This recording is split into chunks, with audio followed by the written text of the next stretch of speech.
Hi everyone, it's Johnny Seed here again, and today I want to talk to you about gigs. No, not the hirsute Welsh footballer, but you know, concerts, live bands, live music, shows, etc. I prefer to call it gigs to concerts. I'm not sure why. I just think a concert is like more of a classical music thing. And anyway, I'm talking about gigs. So yeah, I was thinking about this, and I have a question for you. What's the best gig you've ever been to? Do you have a list of your favourite bands that you've seen, your favourite nights? So I was thinking about this, and I thought I'd write down all the gigs that I can remember going to. And there was a surprisingly few. I've actually only got 20. Now some of them are sort of festivals and evenings with more than one band on, but I'm lumping them all together. So yeah, not that many. I was surprised. I think it's maybe just through to lack of money, and when I was younger I was in a band myself, so we'd often do lots of gigs ourselves, and so going to watch a band at the weekend was maybe a bit of a busman's holiday. So yeah, and then later years being a bit sort of like reticent to stand up for a few hours and things like that. So yeah, not many gigs along my list, unfortunately. So I've decided to rank them, going from worst to best, and I'm basing this on my experience of the night. So it's not just about the actual band or the music that was being played, but really my whole experience of the evening. Okay, so let's crack on, shall we? I'll just whiz through most of these. Oh, and I've also got, before I get to number one, I'll give you a list of 5 gigs that I didn't go to and that I wish I had done. So I'll explain more about that when I get to it. Alright, so I have them all written down on some cards here so I don't forget. Alright, number 20, the Guillemots. I saw them in Liverpool in October 2006. I've put this last on my list because I honestly had forgotten all about it. It was only until I actually saw a scan I made of the ticket that I actually remembered I went to this. I don't have any recollection of it whatsoever. I'm very sorry. I'm sure the Guillemots are a great band. There must have been a good reason for me to go. I was with a couple of friends. So unfortunately, yeah, that one's having to go last. Right, and number 19 we have, and I'm going to read this one out, we have the Charlatans, John Cooper Clarke, Bombay Bicycle Club and Michael Kiwinaku. Now I saw these at the BBC Six studios, well the BBC studios in Salford in Manchester. It was part of a BBC Six live gig that was being broadcast on the radio. I don't think it was being broadcast live, for reasons I'll explain why in a minute. They were giving away free tickets. It was like a first come first serve thing, so me and my friend Paul went down. And it was in a fairly small-ish studio with a big stage on it, but there was no seats. This was the issue. I think this is why it's come down so far on the list. The Charlatans were really good. John Cooper Clarke was excellent. Bombay Bicycle Club, I can't remember much about them. Michael Kiwinaku, he was very good, yes, but unfortunately I've not really heard much of him since then. But yeah, the worst thing about this was just the amount of standing around we had to do in between sets. Like I said, there was no seats. Stuart McConey and Mark Radcliffe were comparing. Mark Radcliffe looked like he was pissed. He looked like he'd just been dragged out of the pub to do it.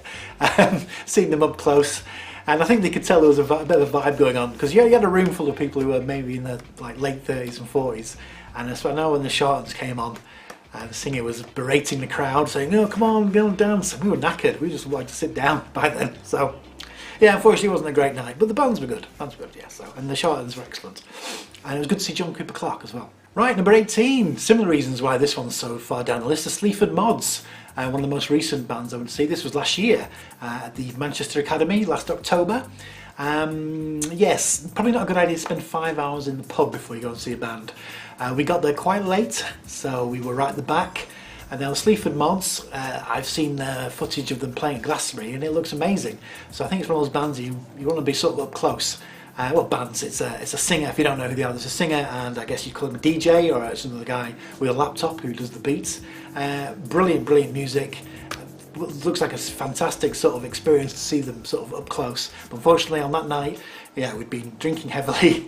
We were right at the back, and I just wasn't, I'd gone past the point of having to wanting to stand up, so I kind of sat out most of it and listened to it from the bar. So unfortunately, yeah, that's number 18 on the list. But if I'd have seen them at a different venue under different circumstances, I'm sure they would have been higher up.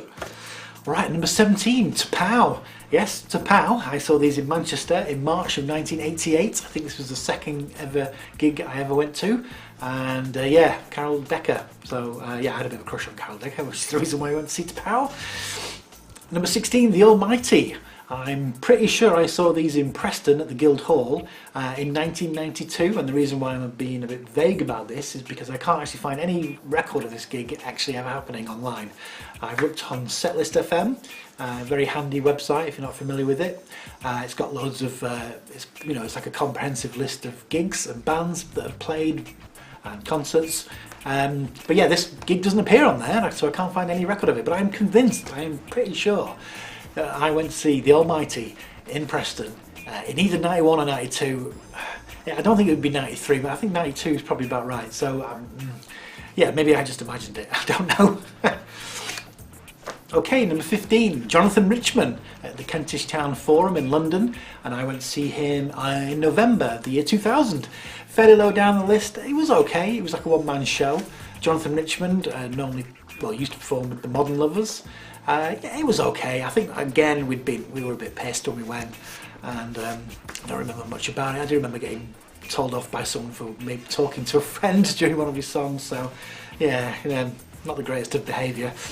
Right, number 14, In Excess. I saw these at Birmingham NEC. Probably would have been higher on the list if I could remember much about it. I know I have the t-shirt, but unfortunately I can't remember much about them, so I remember enjoying it. So I think it was probably the third gig I ever went to. Right, and number 13, Radiohead at Newcastle Telewest Arena. I saw these in November of 2013. This is down on the latter half of the list simply because of the venue. We were right at the back, and the acoustics, I don't know if you've ever been to the Telewest Arena in Newcastle, but it's awful. Yeah, it's just a horrible venue for the sound. It was just rattling around, it was like listening to him inside a tin can, and we were so far back. It was a shame because we enjoyed it. It was, you could sort of tell there was a good performance going on, but it was just hard to hear. Right, number 12. This one might be a surprise. The Stone Roses and Primal Scream at Heaton Park. I saw these in June of 2012. This is one of their big comeback gigs after, 20 odd years away. And the reason this is so far down, well, a couple of reasons really. Again, it was a very long day. We'd been in the pub beforehand. We'd do a lot of standing around, and it took hours to get in there. It was fairly annoying that they had a VIP area right at the front, so anybody who didn't have a VIP ticket was what felt like half a mile away from the stage. And it was also quite annoying because there was a lot of people that were going into this VIP area for 10 minutes and then just wandering out, and thinking, well, I could have been in there right at the front. So probably would have been a great gig up close. Primal Scream were really good though. I did enjoy them. And the Stone Roses, not probably the best live band, but they were awesome. They were really good, yes. From what I can remember, I did take some footage of it. And I also bumped into John Robb. John Robb, ex of Goldblade, and what was that? He was in a punk band as well. But he's from Blackpool. Actually, he was from Fleetwood, born in Fleetwood. So yeah, I saw him walking out of the VIP area, and I think I staggered up to him and was like, "Oh, from Fleetwood," and I think there's a photograph of me harassing him. Anyway, so yeah, that would have been a good day, but it was just, there was too many negative factors. Also, it was a nightmare to get home from. It took at least 2 hours for our minibus that we'd hired to come and pick us up to actually be able to get anywhere near to the venue to take us back. So Heaton Park wasn't really designed for that, however many people to turn up. So right, number 11, Robert Plant. I saw him in Wolverhampton in December of 1993. So yeah, one of my all-time heroes, Robert Plant, and he did play a few Led Zeppelin songs. Apparently this is what I got from Setlist FM, because I should remember the entire set list. He played Ramble On, he played Thank You, he played Going to California, and he finished the whole night with Whole Lot of Love. Great to see one of your heroes. Played a bit of his solo stuff, but this is far down the list because I honestly can't really remember that much about it. It was a long time ago. Right, number 10, another one you may be surprised, Bryan Adams. Yes, Bryan Adams. I saw him in Leeds in October of 1987. I put this one halfway through the list because it was the first gig I ever went to. My first experience of a proper concert with a big crowd. It was standing room only, and at the time I was very much a big Bryan Adams fan, and I just remember being completely on another level of excitement. I couldn't believe it. I was excited to go down, but I didn't know what I was letting myself in for. I was 16 years old. I was in this huge crowd.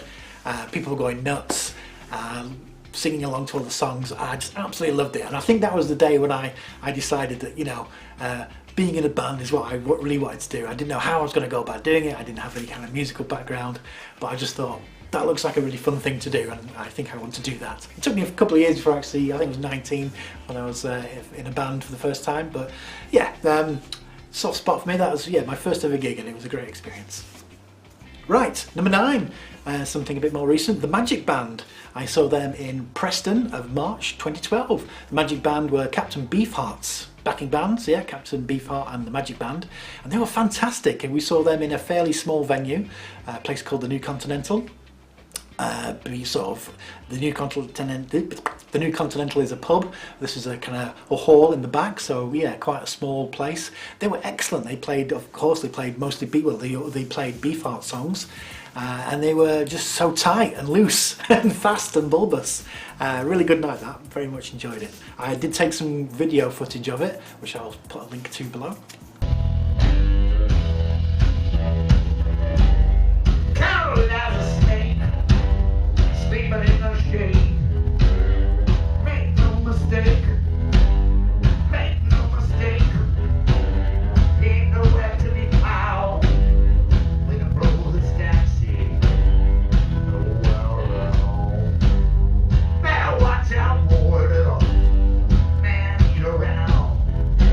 Right, number 8, The Fall. I saw them in Liverpool, the Academy, in March of 2007.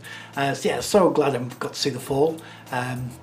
It was what you might call a classic Mark E. Smith live experience. He didn't come on for the first couple of minutes. The band started playing the song, and you know, he was nowhere to be seen, and you know, he was going around adjusting amps and moving microphones around. It was just an excellent experience all around. Right, number 7, Half Man Half Biscuit. I saw these in Preston in October of 2010. One of my all-time favourite bands, Half Man Half Biscuit. I think I'll probably do some videos about them at some point. Don't get much mention. You're not seeing anyone else talking about them. So let me know if you've heard of Half Man Half Biscuit and if you're a fan. I think I bought 3 tickets for this and I couldn't find anyone else to go with me. That's not to say most of my friends aren't fans. It was just one of them things where I thought, well, sorry, I'm going to go on my own. And I'm so glad I did. They had a support band, which is a bit unfortunate. This support band, they were trying too hard to sound like Half Man Half Biscuit. And if you don't know anything about Half Man Half Biscuit, this isn't the video for me to explain it. I suppose they're famous for doing sort of witty, funny lyrics, but they're not really a comedy band. I think their music does get a bit, is a bit underrated. They're fantastic songwriters. It's just they very clever words, very, you know, wordplay and pop culture references and things like that. Anyway, but yeah, I absolutely loved it. Fantastic night. Okay, number 6, The Flaming Lips. I saw these at the Kentish Town Forum in London of November 1999. They were touring as a 3-piece for this tour. A fantastic night. They finished with White Christmas because it was so close to Christmas. This was before they had their big sort of stage show with all the inflatables and costumes. It was just the 3 of them, and they had stuff projected behind them, sort of like a constant sort of barrage of images. Brilliant. I'm so glad I got to see Flaming Lips. Not that they haven't stopped touring or anything, but I'm just glad I saw them because they're one of my favourite bands. Right, and at number 5, Radiohead again. This time at a much better venue. I saw these in Blackpool of May 2006 at the Emperor's Ballroom. It was brilliant. I got really close to the front. Great atmosphere. The sound was amazing. One of my favourite bands of all time. So, good night all round.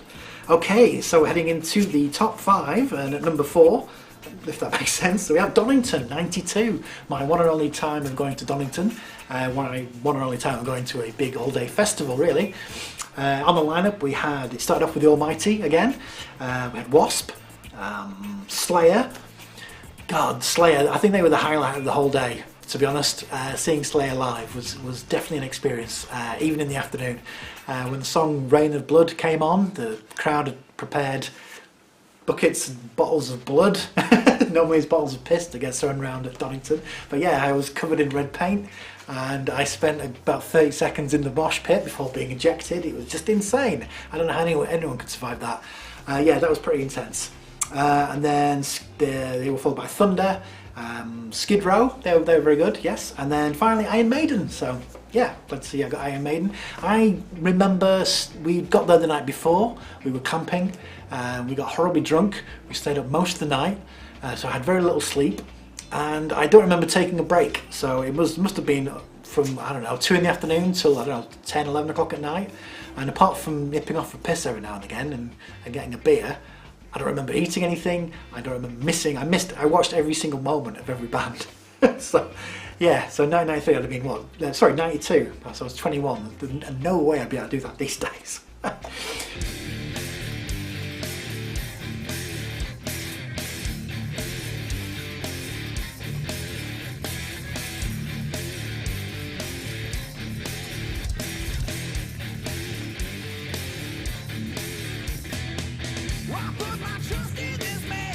Right, and at number 3, we're into the top 3 now, Metallica.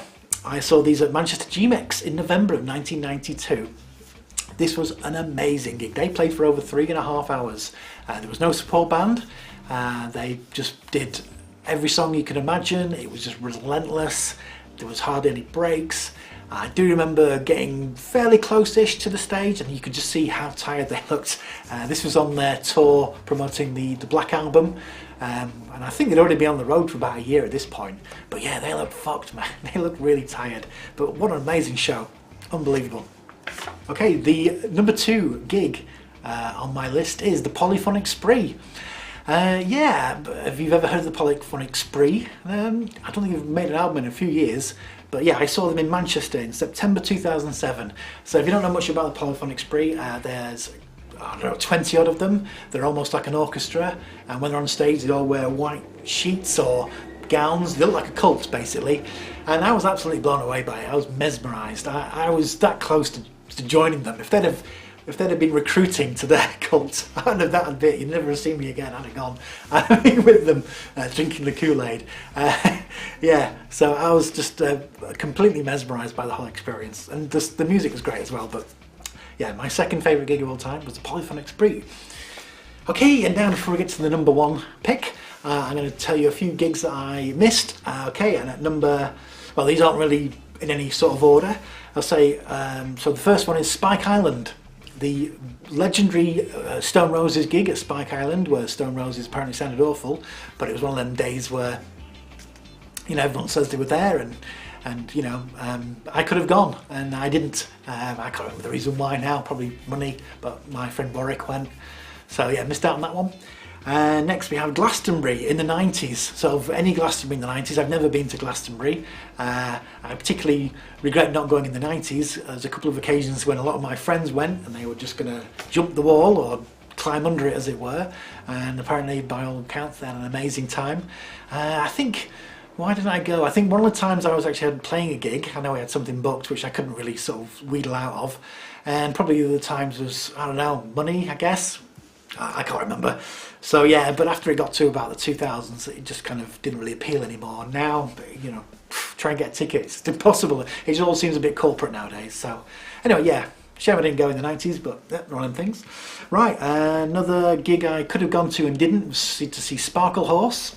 I think I may have mentioned this in another video. I was living in London. They were playing at the Garage, the venue in Islington, which was a 10-minute bus ride away from where I lived. I just saw it in the paper, and it was probably like a £5 a ticket or something stupid like that.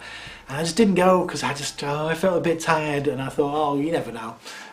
Maybe they'll play again. And of course, unfortunately, the lead singer killed himself a few years later, and now I'm never ever going to get to see Sparklehorse, which is a shame.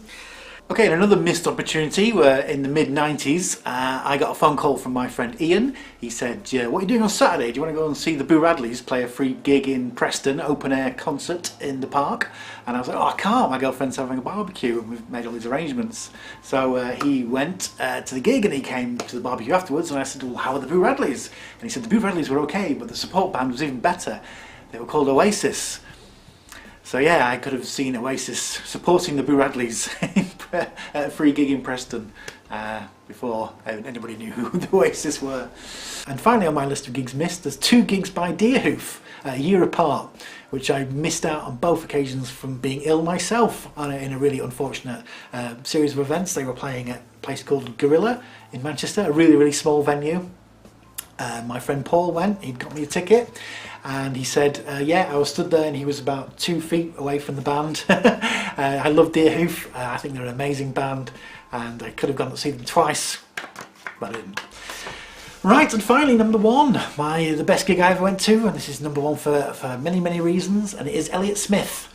I got to see Elliott Smith play in the year 2000 at the Royal Festival Hall in June of 2000. It was part of Scott Walker's Meltdown.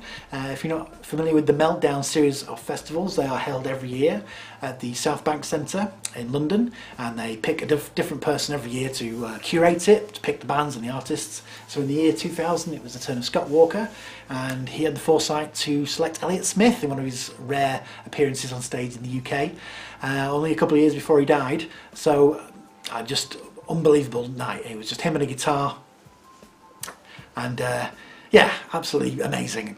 I'm so glad I got to see Elliott Smith in a fantastic venue as well. So okay, there was my 20 gigs that I've ever been to rated. So I'll be interested to hear what your picks were. I'm sure there's people out there who's been to see lots more bands than me and a lot more amazing bands than me, I'm sure. Hope you like this video. If so, give it a like, and if you aren't subscribed, why not do that as well? Alright, thank you very much for watching. I'll see you next time.